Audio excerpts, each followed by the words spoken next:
This is I Don't Speak German.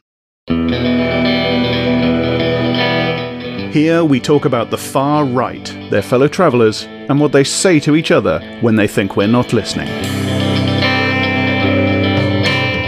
The show is hosted by Daniel Harper and me, Jack Graham. We're both he, him. Be aware, we cover difficult, sometimes nasty subject matter, so content warnings always apply.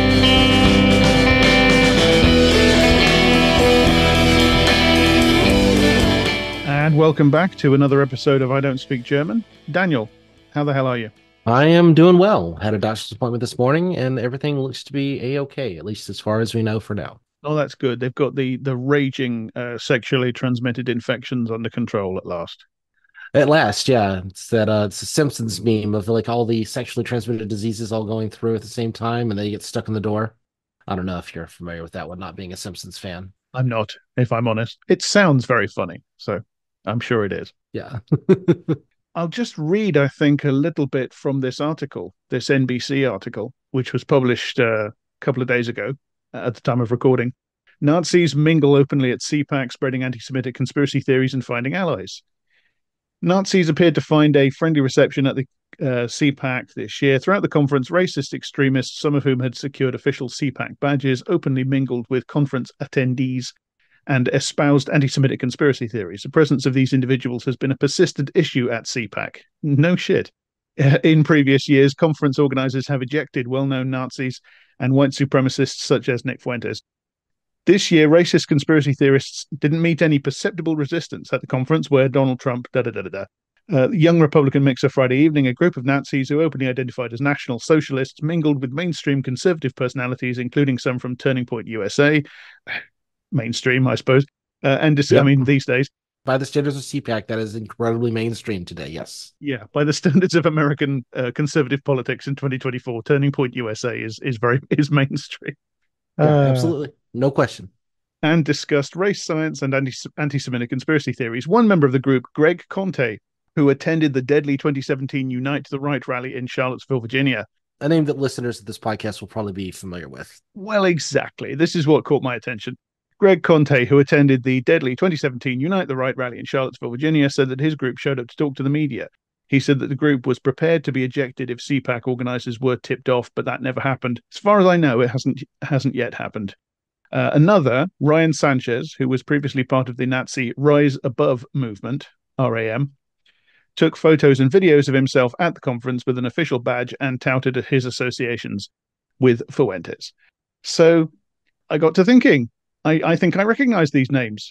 So maybe there's an episode in here. So Daniel, do you know about this guy? Can you tell me something about Greg Conte? As you say, I think he has been mentioned on the show before. He has. He was formerly kind of Richard Spencer's best friend. I don't know if that fell apart so much as like Richard just stopped being at all relevant, and Greg kind of moved his own direction. And then he was one of the founding members of the National Justice Party. And we didn't really cover this in our last episode about the National Justice Party and the collapse of the National Justice Party, but he was, I think, credibly accused of trying to steal about $10,000 worth of NJP funds as he kind of like exited the group. The details on that are really murky, and there's just been a lot of like shit flinging back and forth, and I wouldn't want to take a side in this. I'm happy to let them like fight each other, but my guess is he probably did try to abscond with a little bit of cash on his way out. Even if some of the details are not completely on the up and up. But yeah, no, he's a polyglot, of a type, at least a self-described polyglot, although he probably wouldn't use the term for interesting reasons. And he's definitely on the, in that kind of Richard Spencer school, in that, we're going to build a think tank that's going to, kind of invade the Republican Party and kind of move culture that way, move the party right. Although his dalliance with the NJP kind of implies that maybe he's like kind of seen beyond that philosophy. It's really unclear exactly what his like kind of what his like immediate political goals are. Although obviously he is an open National Socialist. He is a Nazi. He loves Hitler. He denies the Holocaust. All of those sorts of things. He is a very classic. He is one of those like key alt-right figures. He is like second to, in that second tier under Richard Spencer. If the top three are like Spencer, Enoch, and Anglin, then like Conte is like right underneath that like kind of triumvirate there. He strikes me as comparatively quite well read, or at least Yeah. on the subjects that interest him, if we can put it that way. Yeah, he is an open Nazi, like proper original Nazi NSDAP and Adolf Hitler fanboy. That becomes apparent when you look at his podcast output, which we're going to talk a little bit about. I found an interesting article at Splinter about his involvement with a very dodgy looking tech recruitment firm, Oh, which he was running with some other guy who seems to go under various names, where he was the equal opportunities officer. It all looks very strange and shady to me, and it's a pretty good article. And there's lots of quotes from him in that, and he is a pompous, windy motherfucker. yes, indeed. It should not surprise you to learn that he attended Georgetown for at least a couple of years. Not with no shade given to like all the properly decent people who attended Georgetown, but this is a man with like kind of a proper Ivy League education in some senses. He has gone to schools with some of the quote unquote elites that he now and he considers himself above them because he didn't have it handed to them in the same way, and he hates Jewish people, and that's enough to put him above the fray. He doesn't agree with liberal pieties like maybe Jews are human. No, no, heaven forbid. I found an article about him working as a teacher in an all-girls Catholic high school in Maryland and getting fired when they found out who he was. Was he the one who was teaching girls basketball or was it girls Yeah, volleyball? Yeah, yeah, that's yeah. I couldn't remember if that was him or McLaren. I thought it was him, but I didn't want to, quote myself. I didn't want to quote on that. But yeah, he was teaching young women to do sporting activities. And I don't know, like I never heard any like allegations against him or anything, but it's just a weird character. I mean, it's just a weird biographical detail, right? Like whenever Nazis are hanging around young women, it's just a you got to turn your eyebrow up on that. But what seems to have happened is it's kind of a little bit wholesome actually, which is that it looks to me from the reports that I found on this that he was basically doxed to the school authorities by the students. It looks like some of the girls actually made the connection between their teacher Gregory Conte and Greg Ritter, which is kind of, or was at least, his online political pseudonym. I think he Right. Yeah. was. I think he was at Spencer's organization. Was that called the Yeah, he was National at he Policy was at he Institute was at NPI. He was at under NPI. Yeah, he was writing there. Ritter. And I mean, as far as I was familiar with him, as long as I was familiar with him, he always just went under Greg Conti. But I do remember, sorry, like he's been irrelevant for a while, and so I haven't paid much attention Mm-hmm. to him, honestly. And so I would have been much more conversant with these details in like 2017, 2018 than I am now. So my apologies. Then I found, and you told me about this. Maybe you explain it for the listeners as well. I found a blog called Occidental Dissent, which the title is already very promising. Yeah, Occidental Descent is the long-running blog. I mean, it's been going for, I don't know, at least 10 years, probably more like 15, 20 even. I don't know how old the earliest entries are, but um, it is the work of a guy who calls himself Hunter Wallace for the racist novel Hunter, and Wallace for Bob Wallace. But his real name is Brad Griffin. I'm not doxing him. It is well known. He goes by Brad Griffin in public most of the time these days. He marched in Charlottesville. He is a Southern nationalist and a full-on, I don't want to say full-on National Socialist because he does adhere more to kind of the sort of the Southern Confederacy kind of side of things. He wouldn't agree with everything that, like, kind of the tenets of National Socialism, but he's a full-on racist. He's an ethno-nationalist. He appears on the political cesspool on a regular basis. He often has kind of contrarian takes to kind of the rest of these guys in the sense of being just a little bit more with it politically. He actually does have a bachelor's degree in political science, and so he often will tell them when they're talking out of their ass. Although he is also a terrible person who also talks out of his ass, but he talks out of his ass in a more educated way. But that's Brad Griffin for you. That's him. And I found an entry on on his blog Occidental Dissent about the kerfuffle between Conte and the National Justice Party. And in his telling of it, Conte is accusing the leadership of the NJP of misappropriating funds. He's accusing Hovater and Mike Enoch Pinovich of transferring $10,000 of cryptocurrency out of the NJP account into a private account. I don't know what's going on here. I don't claim to know.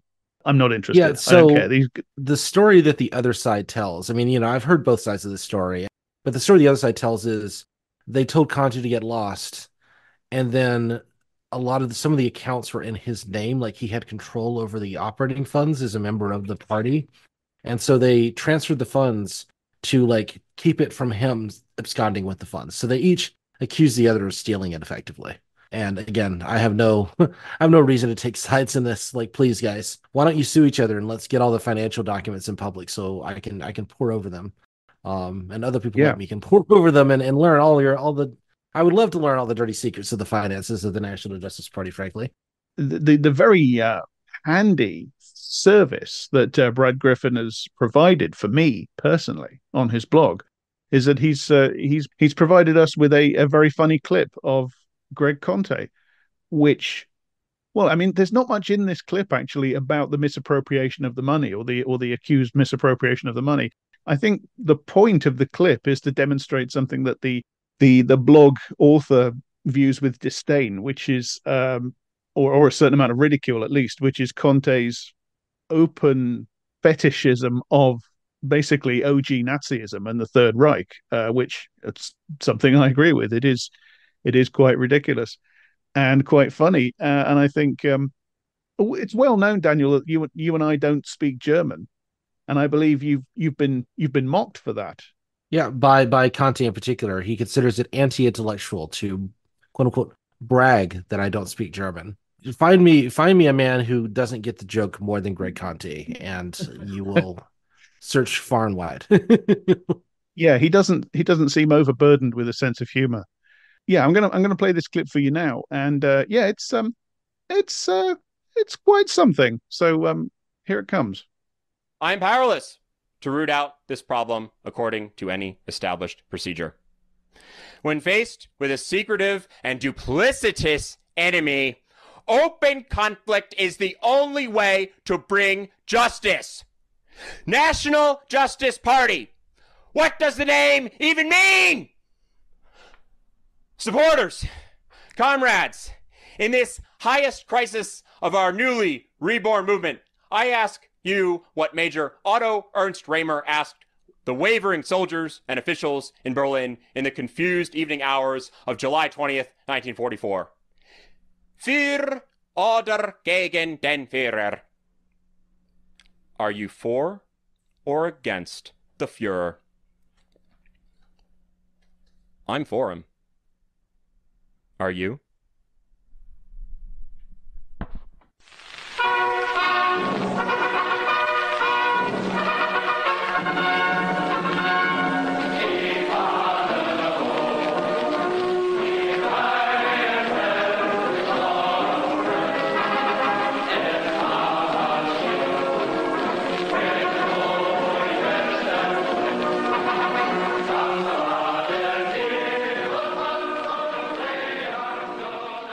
I promise you, I've done nothing to that. That is raw audio. One of my favorite clips that I ever found was very briefly, by which I mean they did one episode, was Richard Spencer trying to set up a premium version of the alt-right podcast that he had back in like 2016, 2017.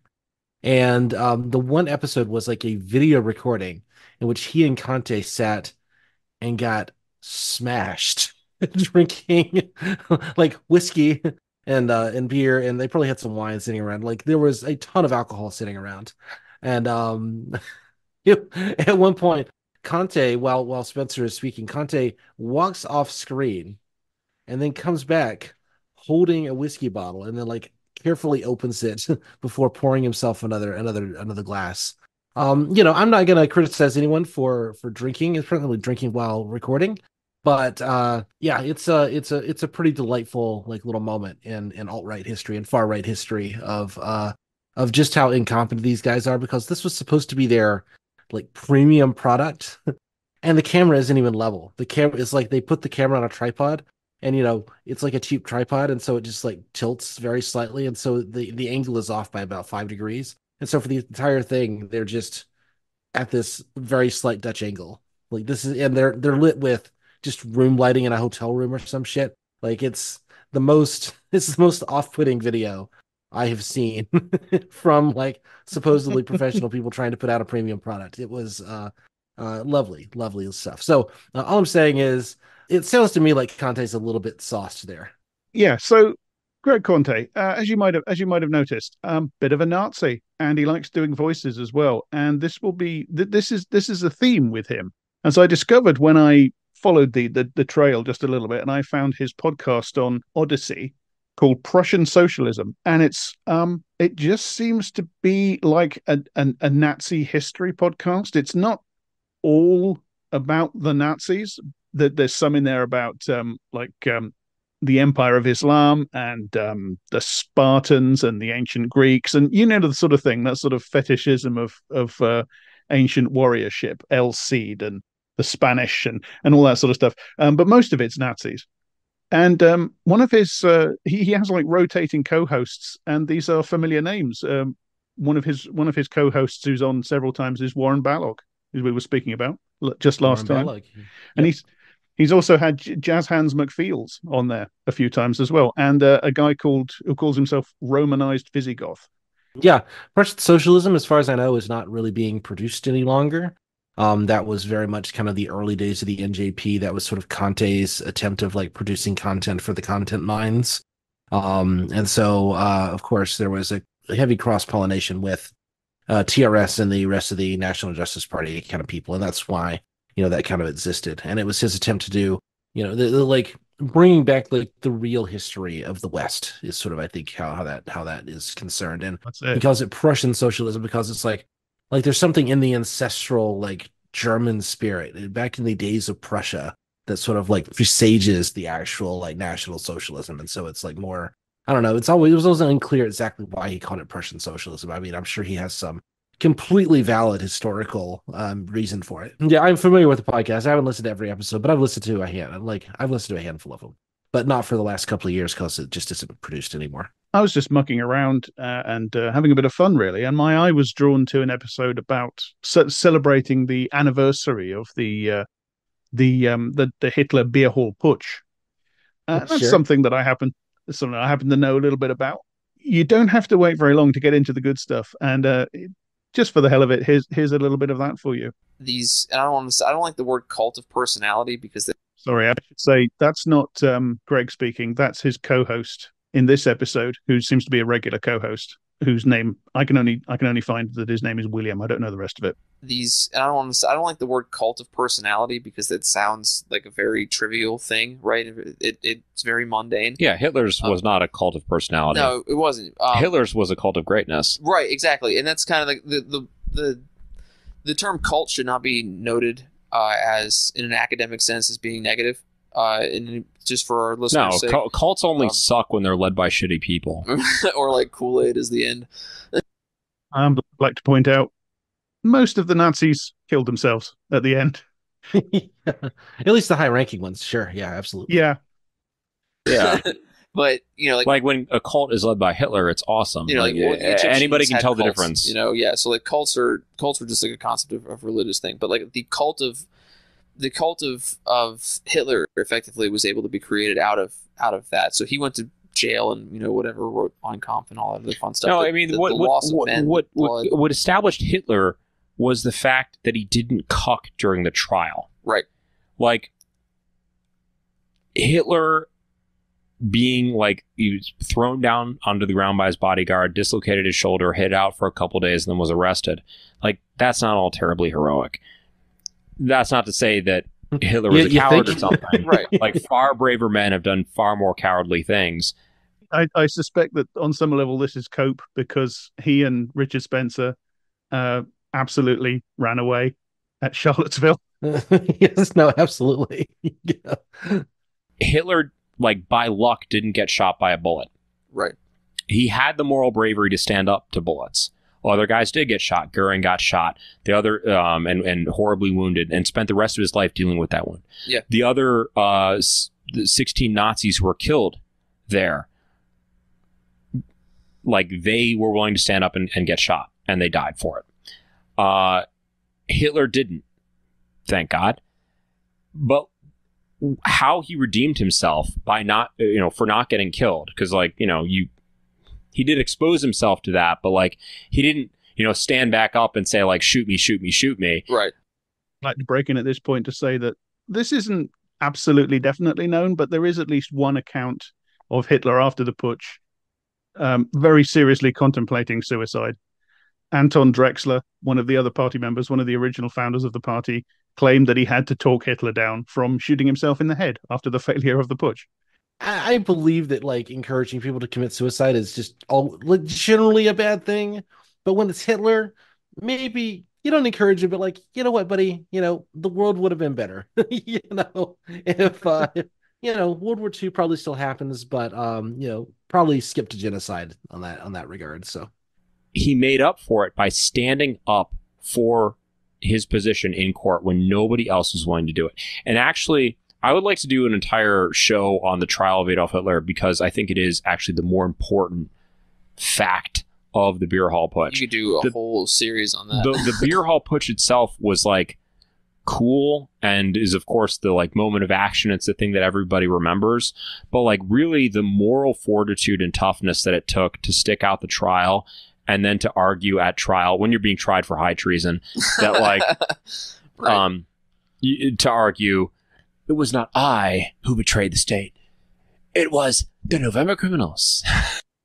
There he goes again, doing his voice. He thinks he's real cool, doesn't he? He likes to do his voices. Is that his attempt at a German accent, do you think? I don't know if that's an attempt at a German accent, but I think it's just his awe with Hitler, He's just so awed with Hitler's rhetoric, which I suppose there are precedents for. And he wasn't wrong, though. You're right. You're obviously not wrong, which is, and like people have this notion that, liberals will say, or communists will say, well, Hitler knew he was going to get off at trial. Bull fucking shit. That's bullshit. No, bullshit. He did not. The reason that he got a light sentence is because what he was saying was fucking true. Okay, now it's not liberals or even communists who say that. It's historians. Now this I'm going to try everybody's patience here, because this really annoyed me, and I'm a bit of a nerd on this. Yeah, I don't know this history at all. So I'm very interested in what you have to say on this. Like, I'm sure he's shitting, but I don't know the details of how he's bullshitting. So there's various ways in which Hitler knew that he was going to be fine at his trial. Firstly, there was the fact that the Bavarian state in the Weimar Republic was notoriously sympathetic to people like him, routinely let right-wing terrorists off with lenient sentences. There was the fact that involved in the putsch with him had been members of the Reichswehr in Bavaria. He was certain that he would be able to make a kind of deal to not talk about that in return for a lenient sentence, which is almost certainly part of what happened. And there's also the fact that he knew the judge presiding over the trial was sympathetic to him more than, it goes beyond that. So I'm just going to briefly play a little bit from a 1990s BBC documentary called The Nazis: A Warning from History. Hitler became famous for his apparently brave stand, but it was a con trick. For he knew as he spoke that the judge would be lenient towards him. Hidden from the public was the truth about a previous appearance Hitler had made in a Bavarian court. More than 2 years before, at the Löwenbräu-Keller, Nazi thugs egged on by Hitler had disrupted a left-wing meeting, dragged the speaker off the stage and beaten him up. Almost all of the documents relating to the trial which followed were seized by the Nazis when they came to power and later burnt. But 1 or 2 from this earlier Hitler trial survived, hidden in the archive, and they tell truths the Nazis wanted to hide. Hitler was given the minimum sentence possible, 3 months in prison. But the sympathy of the judge didn't stop there. He wrote to the appeal court in support of Hitler and asked them to reduce his sentence even more. As a result, Hitler served only 1 month in prison and a period on probation. The judge in Hitler's first trial was called Georg Neidhardt, the same judge whom the Bavarian authorities allowed to preside over the putsch trial. It must have been obvious to Hitler that the court would be lenient towards him. And they were. the purpose of this show is not to debunk these people or argue with them. This just got under my skin, and I wanted to demonstrate that this guy is full of shit. Oh, well, that's just the liberal media lying to you. Or, you can say, well, that judge just knew how right Hitler was, and that's why. That's why he was let off with a light sentence, because Hitler was right. Ultimately, that's the logic he would bring to you if you if you shared that clip with him, he would just it's pshaw, of course. That's what so-called historians and with 3 parentheses around their names, that's what they have to say about this. Yeah. So moving on from Greg Conte to the other guy who's mentioned in that NBC report, Ryan Sanchez. He's looking into him. I suddenly realized that he's one of the guys in that picture that was going around social media and everybody was laughing at, of the 4 dudes at CPAC posing in a line over some sort of boast, like, that we've seen the leftists out of the building or something like that. The 4 of them stood there posing with cigarettes and Nazi sort of SS Gestapo clothes on, or not quite, because they haven't got the logos on, but Ryan Sanchez is one of those guys. He's the one second from the left. He's also, people might remember a story from last year, because it was around about this time last year where he managed to get Matt Rosendale, who's the congressman, a Montana congressman, who's actually a member of the Republican Freedom Caucus. He and this other guy, Grayson Arnold, who's a Nazi blogger, apparently, they managed to get their photograph taken with Rosendale. And Rosendale had to subsequently apologize and say, "Oh, I didn't know who they were. I'm not a Nazi," etc., etc. I mean, which is the thing that happens. I mean, politicians will generally take photos with people. It's a, you can't just take a photo. I mean, I'm sure Rosendale is a piece of shit. I mean, he is a Montana Republican congressman. That's pretty much a recipe for a piece of shit, right? But I think what that speaks to, and I think we're kind of getting to this, is just how these guys come across as relatively, kind of ordinary young Republican kids, and they can just kind of come up and go, "Hey, we want to take your picture," and it's like, this is just expected behavior, and how these people kind of work in the same social circles to a certain degree. I found a very good detailed article from Left Coast Right Watch entitled "Here are the Nazis that toppled the monolith." I don't know if people remember back in 2020, these weird, slightly 2001: A Space Odyssey style monoliths were appearing all over the place. I remember that being like a pandemic era mystery that people were like, "How is this happening?" And it's like, it's an art installation or something. That's always what it is. It's not aliens or whatever. Yeah, it was fun, but Sanchez and his guys, because if you remember the story, you remember that one of the monoliths was vandalized and ripped down and replaced with a giant cross. Well, that was Sanchez and his bunch of guys. Yeah, on that article, Left Coast Right Watch, I'm going to quote a little bit from them. Ryan Sanchez shouted to his viewers online, "Christ is king in this country. We don't want illegal aliens from Mexico or outer space." He gestured with a smirk to a tall metallic box he called the O-ball-esque, probably meaning to say obelisk. I think he's probably deliberately mispronouncing that word because he thinks O-ball-esque is funny. Streamed to the white supremacist friendly Twitch alternative D Live, a group of America First groypers, because this is it, he's a groyper, or he was anyway. I'm not sure what his status is now, but yeah, he's cut ties. He's cut ties with what is pretty hardcore. Yeah, I thought so. Yeah. America First groypers, clad in military fatigues, Trump merchandise, and night vision goggles, toppled the Atascadero, California monolith, the third installation of what appears to be guerrilla art project. "I will fuck you to death if you don't sing," Sanchez barked at his colleagues, imploring them to belt out the battle hymn of the Republic. Sanchez, who streams under the handle Culture War Criminal, and he still uses that, commanded his accomplices to tear the monolith down and then raise a wooden cross in its place, all while they chanted, "Christ is king, Christ is king." So that is obviously a publicity stunt. But yeah, that was him. It's funny to me that that just screams 2020 to me. It's like they're still using D Live, just that kind of activity. I don't know. It brought 2020 right back viscerally for me. I'm like, oh right, I remember this. I remember this era. This is ages ago. as time turns to dust. That's kind of how I feel. Well, so long ago. Yeah. Particularly 2020 seems so long for some reason. I can't think what it was about that year that made us all want to push it further and back into the past. But yeah, also there is a guy called Christian Secor, who or Secor or Secor, I don't know. American names are all weird. But he went under Scuffed Elliot Roger online. He was at Charlottesville. He was in the UCLA America First Bruins, which seems to have come out of the UCLA Bruin Republicans. So yeah, also from that article, Sanchez first popped up in the news for his involvement with the Rise Above movement, a white nationalist quote-unquote fight club formed in 2016 that recruited young men from across Southern California and traveled to violent far-right rallies across the California coast, in addition to Charlottesville. The Rise Above movement, I mean, that is accurate. It was formed in 2016. They are most well known for brawling. They were among the strongest brawlers at Unite the Right. They were actually charged for their violence there, in part because they had organized practices beforehand. They trained to go there and to beat people. They came wearing combat gloves and shit.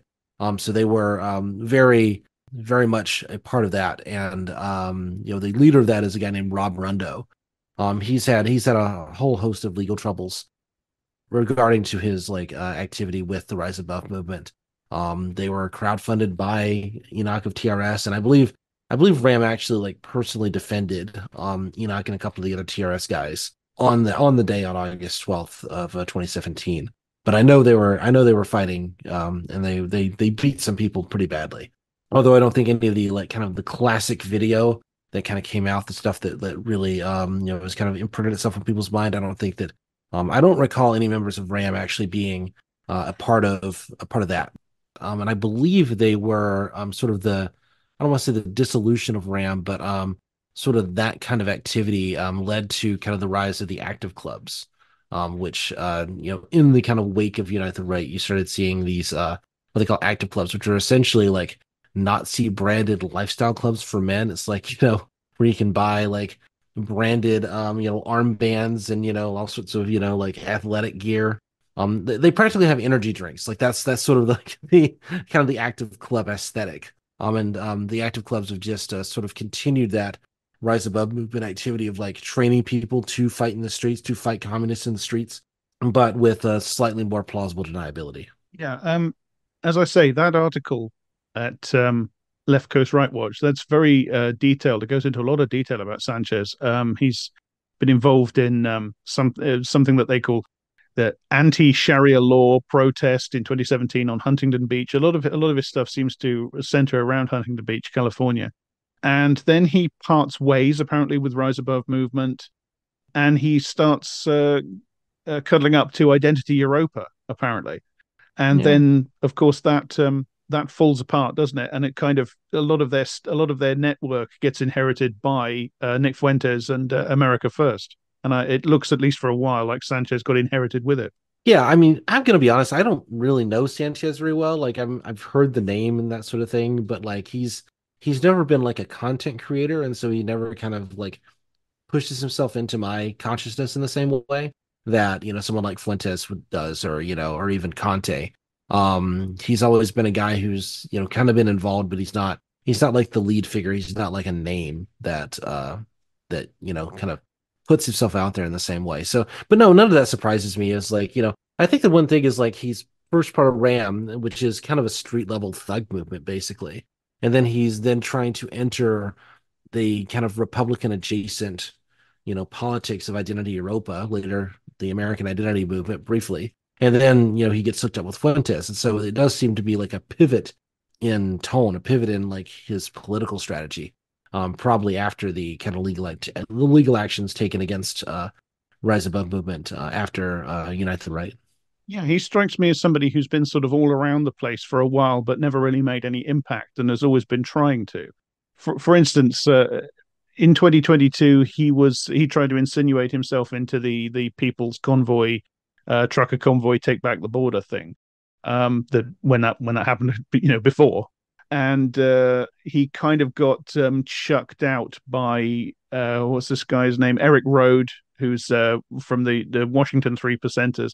They noticed that he was there and doing his videos from their event, and sort of forced him out. So that didn't work out for him either. And Sanchez is a former member of the U.S. military, correct? That's right. Yeah. Again, in the Left Coast Right Watch article, they talk about that. He was, hang on a second, from the time period August 6th, 2018 to February 5th, 2019, Ryan Sanchez was an active duty Marine Corps reservist at Camp Pendleton, California, largest Marine Corps base on the West Coast.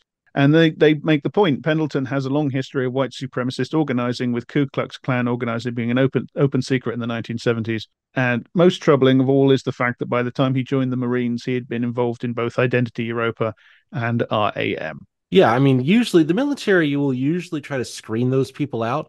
And so that is very interesting how he managed to attend Unite the Right and be a part of IE and then join the U.S. military. Yeah, he still goes by Culture War Criminal, and he's still producing he's producing content under that name, and also under the banner of Nationalist Network. And I found his video channel, Nationalist Network, and one of the videos is on there is him making an appearance on One American News, November 2022, where he's interviewed by Abigail Steinberg. Now she's interesting kind of in herself, because she's people might remember her as the woman who completely wigged out about seeing a pride flag flying at Huntington Beach.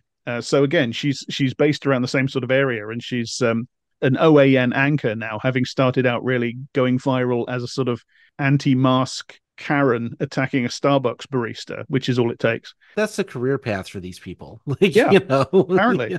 I mean, it is. It just absolutely is. Like, you make a name for yourself, you go viral, doing some kind of right-wing dipshittery, and then you get hired by one of these companies.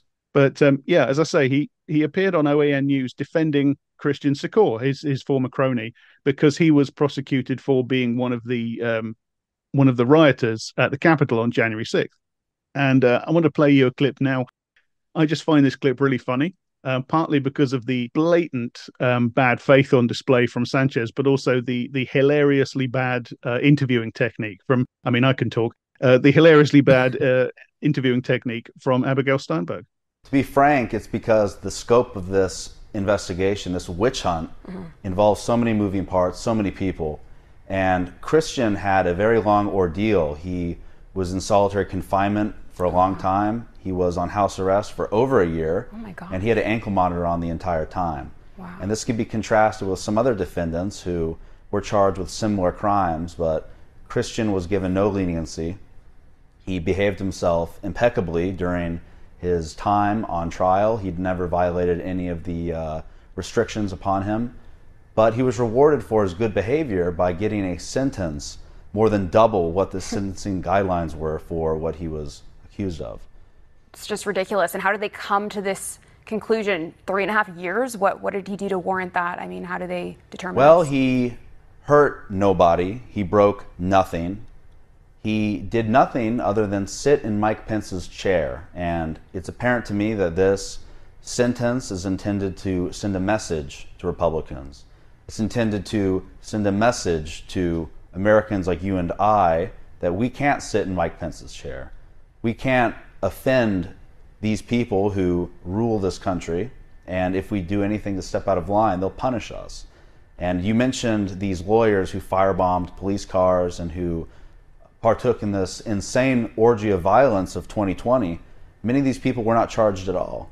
But this guy goes on essentially a peaceful protest into the people's house, and he is given a stiff sentence. Yeah. Mind-boggling. It truly is. So yeah, it's outrageous, isn't it? He is being treated like a criminal simply for having committed crimes. It's terrible, really. Simply for trying to overthrow the democratically elected government.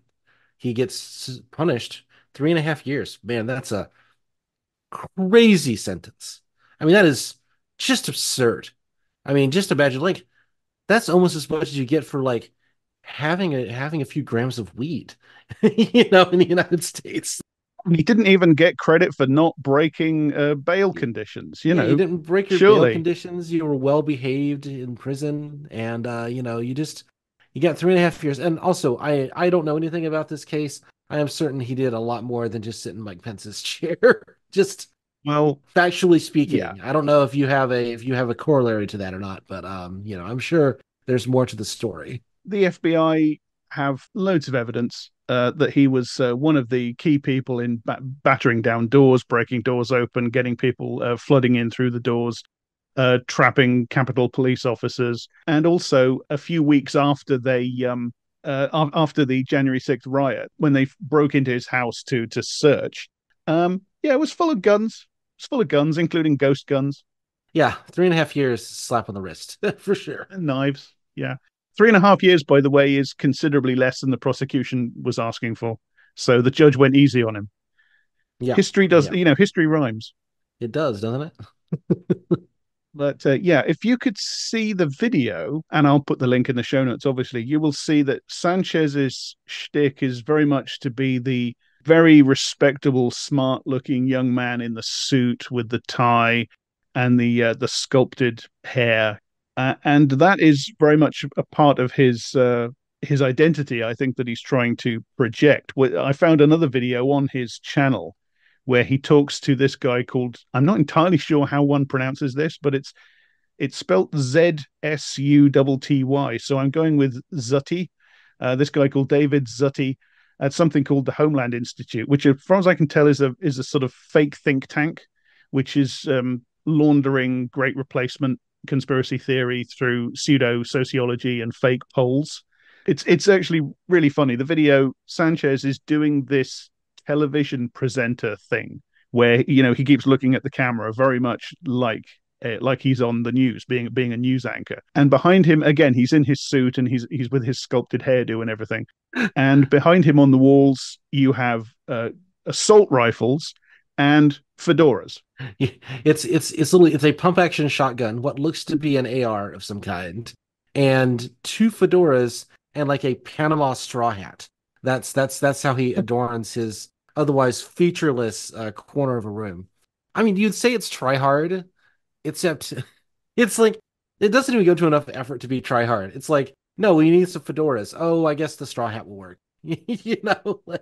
We've got big black guns that look really intimidating, and we're just gonna put them on the wall, and that's our brand. We're just gonna Tim fucking Pool does that shit, and he's the biggest weenie ever. Like, come on. But one thing will be noticed from that interview on OAN is that what he's saying is basically it's baseline orthodoxy for loads of Republicans, for loads of the Republican base. The rioters on January 6th are being unfairly treated. They're being persecuted. It's a witch hunt. He uses the phrase witch hunt. Any legal proceedings against anybody that's on their side is a witch hunt. And you will see a similar sort of thing very much again, I didn't need to go very far into this interview with this guy from the so-called Homeland Institute to find material that is deliberately calibrated to appeal directly to that radicalized Republican base. I talked about your previous work, the polls regarding the Great Replacement, and how these ideas are more mainstream than we previously thought. And your work and the analysis you gave was proven correct in a very big way, with Vivek Ramaswamy talking about the Great Replacement on the national debate stage, which is a further expansion of the Overton window in a way that's favorable to us. And we've seen that rhetoric finally, after years of simmering beneath the surface, it has now come into its own, and now mainstream figures are talking about it.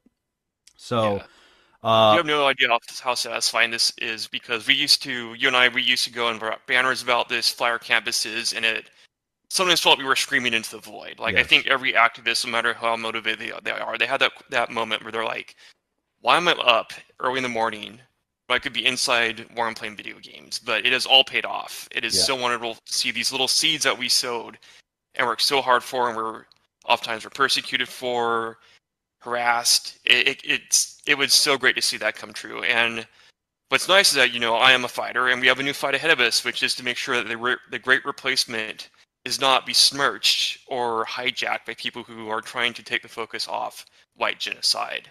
The whole point of the Great Replacement was white genocide. And in my poll, which I did on the second poll on the Great Replacement, we made sure to really emphasize that it was about replacing white people. This is about replacing the free thinkers or patriots. That's definitely a welcome, side effect and after effect, but that was never the main thrust. There are plenty of free thinkers and lovely people in Japan, and there has been talk about the Great Replacement in Japan, like, oh, you better open up for immigration, but they haven't been pressured massively by the George Soros apparatus as basically every white country has. The disparity between the way the conversation regarding demographic replacement is framed with whites compared to Asians is the talk about bringing in immigrants to South Korea, Japan, these countries with these fertility crises. They talk about them in strictly economic or pragmatic terms, whereas when they talk to white people about becoming a minority, they love to use moralization, or they almost lionize this racial suicide as a way of atoning for guilt, of course, and they don't use those arguments when they're talking to Asians. So the Great Replacement is a unique crisis facing our people because we're being guilt tripped into essentially becoming minorities in our own homelands. There it is. I mean, these are the people that are now at CPAC, and the really scary thing is that there is, to me anyway, that there's basically no difference between what they're saying and what is being said by the people at CPAC who aren't from far right groups. As the guy says, they had Vivek Ramaswamy, one of the candidates, on the debate stage, reciting their ideology. No, absolutely. And I mean, I think there is a subtlety here that I think I've said in previous episodes, but I want to just highlight here. They're talking about the Great Replacement theory, and then they talk about like white genocide. Yeah, they use them pretty much as interchangeable. Right, which is how sort of the classic alt-right back in 2017 used them interchangeably.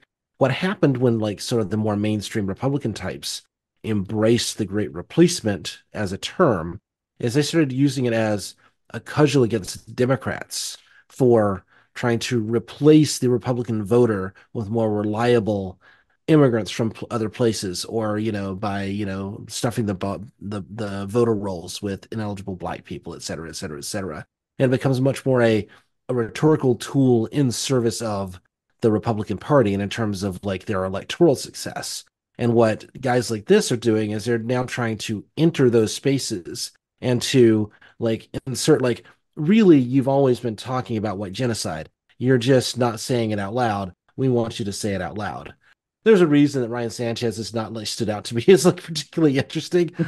This is like very, very ordinary bog standard stuff that like any one of these guys could produce this content, given a microphone and a couple of guns and 3 hats. This is remarkably standard stuff. To me, the thing that stands out is that it's remarkably standard stuff now within the mainstream Republican Party. Within that mainstream Republican Party, absolutely. And I mean, again, Charlie Kirk is saying like a lot of the same kind of shit on his Thought Crime podcast. And Charlie Kirk is, again, we said it earlier, he is a mainstream Republican figure now. Like there is no sense in which he is not part of, that media darling elite. I mean, maybe he doesn't have quite the pull of a Ben Shapiro, for instance, but he's up in that same conversation for sure.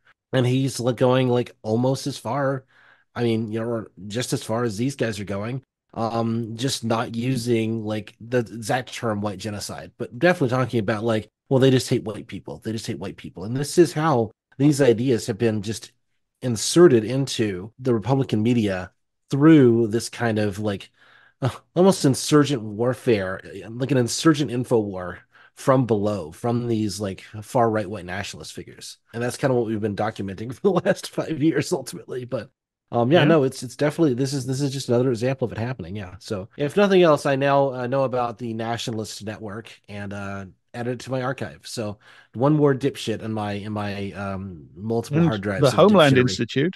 Oh yeah, you don't forget the Homeland Institute. Yeah, got to get that one. Yeah, for sure.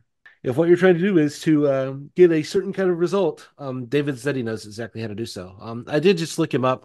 He did appear in the political cesspool last month. Something I recognized. Oh, that polling data thing. Yeah, and he did appear on the openly white nationalist and the nationalist, practically National Socialist podcast, the political cesspool. He appeared on it like 4 weeks ago. So that tells you, it isn't even a porous boundary anymore. They're just all mixing together, you know? Yeah. Political cesspool, Countercurrents Radio, and here's a blast from the past. Millennial Woes. He was on Millennial Woes podcast talking about this. But you look through their infographics. They've got a page of infographics that are like sub PragerU stuff, and it's the wedge stuff that the radicalized Republican base are into. It's the Great Replacement, demographics pose a threat to white Americans. Do you agree, etc., etc. But yeah, Homeland Institute is it's a pseudo think tank with respectable looking graphics, presenting itself as I say as a think tank and a sociology institute for laundering the exact same extreme right-wing ideas that are key to the thinking of that radicalized Republican base. So this is how these things, the GOP and MAGA and America First, or formerly America First, is where they all melt into each other at places like this. No, absolutely. I mean, it is ultimately an idea laundering outfit. You know, it is taking these ideas and like making them more respectable and then feeding them into more mainstream media spaces. Although, I mean, Zeddy is not like, he's not like a big figure or anything, but like if he's in conversation with people who are, or if he's putting out this information, one of the things they do is they sort of put out this stuff and it gets picked up through, the Homeland Institute. That looks legitimate. And then like other people start picking it up. That's definitely a very well-honed political and media strategy that a lot of these guys have, for sure. Okay, so there's the secret story behind that photograph of the four dudes looking like Gestapo officers at CPAC that you saw, people. I hope you enjoyed it. Hello, everybody. Jack here, jumping in just before the end to mention something. This episode didn't get edited and put out as soon as I wanted it to. It's actually a couple of days after recording. But the good news is that gave me time to catch up with some reporting that came out after Daniel and I recorded, which is the article in The Nation, "I Was Banned from CPAC, but the Extremists Weren't," by Amanda Moore, who you might remember as a previous guest on this show. Amanda Moore talks in the article about some of the things we talk about in this episode. She talks about Ryan Sanchez and mentions him and his mates harassing her, as they apparently have done on previous occasions. She writes about other far-rightists that she saw there, Brian Betancourt, Jared Taylor, who we've done a previous episode about, Kyle Ferrara, Colton Buss. She mentions Greg Conte, as we do, talking about him networking with young Republicans at a happy hour event. She mentions in the article that CPAC are denying all this, and they're still denying it, as far as I know, calling it fake news. The thing that made me want to jump in and interpolate this is the fact that on MSNBC, Joy Reid did a segment about Nazis at CPAC, and she used some of the footage and images of Amanda being harassed at I think it's in the hotel lobby, that Amanda writes about in her article. She does it without attribution. She doesn't, I believe, attribute the original article that I should have actually mentioned the writer's name, Ben Goggins. It doesn't mention Amanda, doesn't give any attribution for the film or the photographs or anything that she uses, and I thought we could try to do better. But yeah, that's a good article, so go and read it.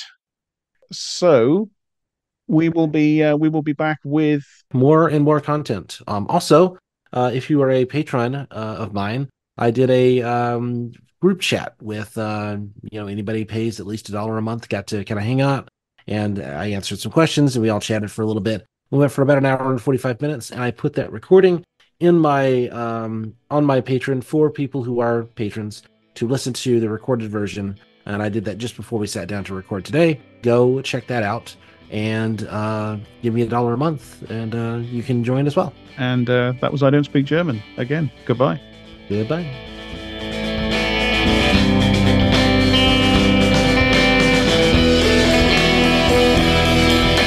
That was I Don't Speak German. Thanks for listening. Follow us in all the places you usually follow podcasts. For now, at least, we're both still on Twitter. I'm @_Jack_Graham_, and Daniel is @Daniel E. Harper. And the show's Twitter is @IDSGpod. If you want to help us do the work we do, and gain a few benefits along the way, we both have Patreons. And our theme music is by Loon the Band.